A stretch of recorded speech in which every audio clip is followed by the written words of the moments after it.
Welcome sa DRS 2.0. Fresh at nagbabagang happenings bang hanap mo? Mga padabarkads man yan o mga trending topics? Pwes, sagutin natin yan.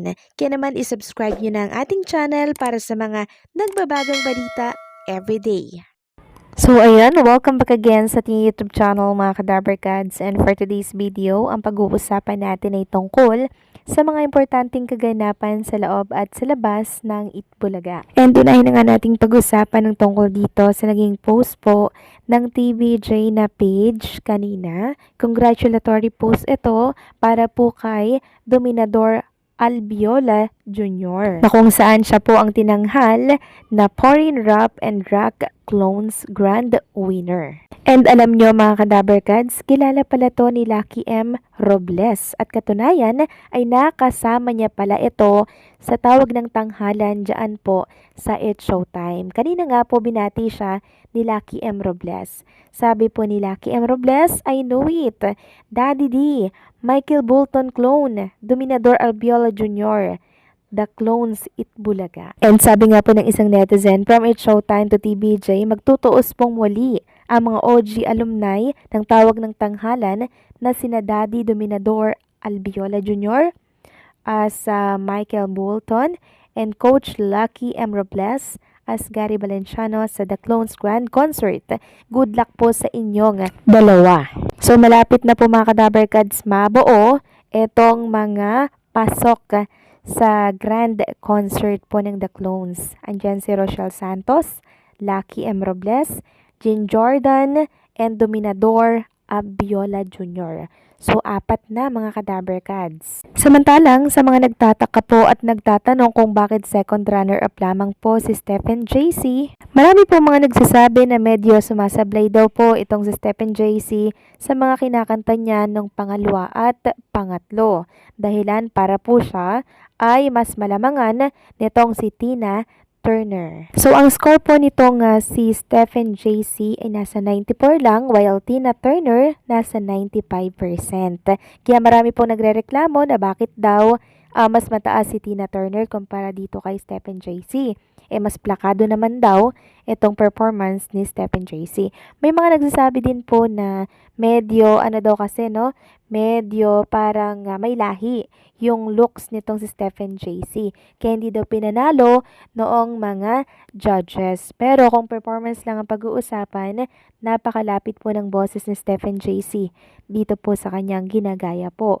'Di ba? Well naman itong si Tina Turner, hindi naman po ganon kalapit yung boses niya sa kanyang ginagaya. Ito yung mga opinion lamang po ng mga netizen ha. Marami po kasing nagrereklamo mga Kadabarkads sa judgment kanina sa scoring na natanggap ni Stephen JC and itong si Tina Turner.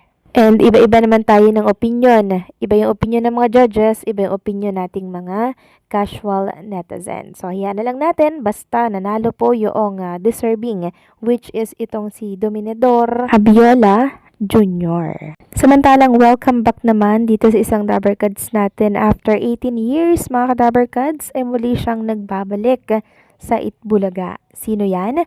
Walang iba kundi po itong si Luigi Basabas or Basabas Alejandro na kung saan ay naging host pala siya ng Itbulaga. 2007, since 2007 mga Kadabarkads, isa na siyang legit Dabarkads.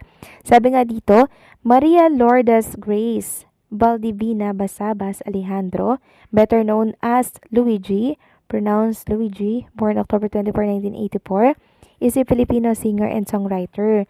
She is the lead vocalist of the alternative rock band Majoplay and was a host of the popular noontime variety show of Itbulaga. And nabasa ko nga dito na 2007, so 17 or 18 years mga Kadabarkads. Tapos muli siyang nakita dito po sa Itbulaga.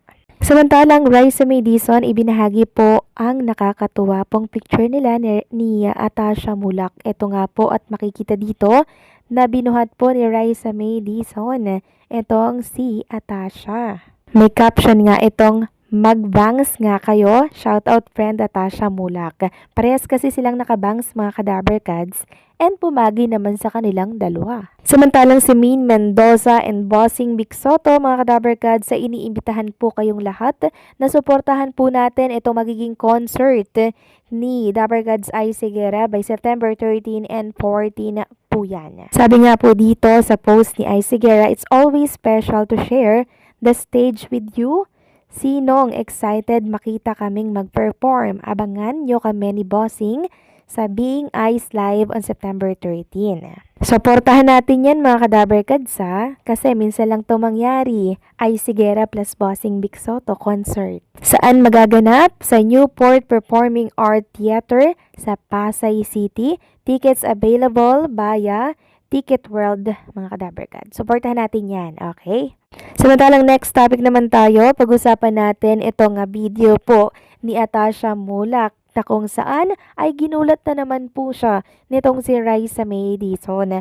So pauwi na po kasi itong si Atasha Mulak. Palabas na po siya ng pintuan, ha? Tapos, itong si Raisa May Dizon, nag-aantay doon, nagtago sa may kabilang kanto. Tapos nag-video ulit siya at makikita nga dito yung nakakatuwang reaksyon ni Atasha Mulak. Sobrang gulat na gulat siya, mga ka-Dabarkads. Ayan po, mga ka-Dabarkads, so.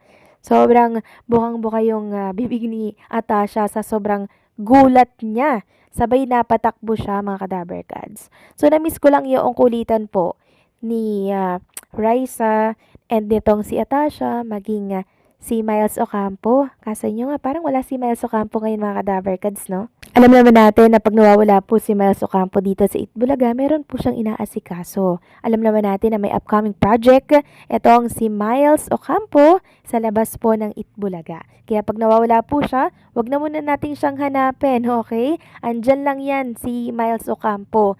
And hindi yan mawawala sa Itbulaga dahil yan po ay regular host na kahit na meron pa siyang mga proyekto sa labas ng Itbulaga. And ito naman pong si Queen Amber Torres, mga ka-Dabarkads. Ano lang siya ha, babalik po siya sa Itbulaga. Naka-break lang po siya. And syempre po, inaasikaso niya po yung kanyang pag-aaral. Kung ano man po yung ini-issue at patuloy na pinag-uusapan sa social media na may problema ang Itbulaga at itong si Queen Amber Torres, wala pong problema. Nag-aaral lang talaga si Queen Amber Torres. And yung kanyang hinuhugot nung ina po niya ay dahil po yun doon sa isang project na kung saan ay hindi po napapunta kay Queen Amber Torres. Hindi natin alam kung bakit hindi po sa kanya napapunta yun. Meron naman pong case na ganun na hanggat hindi talaga finalize na sa'yo, babawiin yan sa'yo.